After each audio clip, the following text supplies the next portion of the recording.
So yesterday we started talking about the mood of stories and how I can take the text and I can take those words and I can kind of determine the mood or how people are feeling at that time.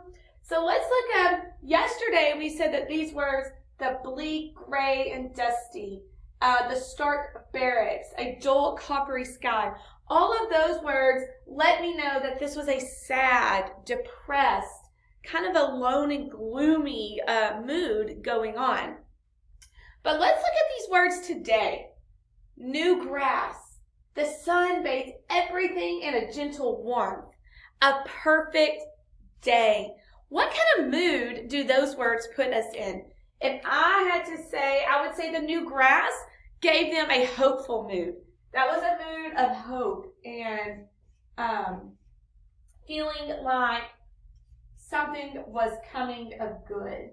What about the sun bathes everything in a gentle warmth? To me, that just gives them like an excited, happy feeling inside.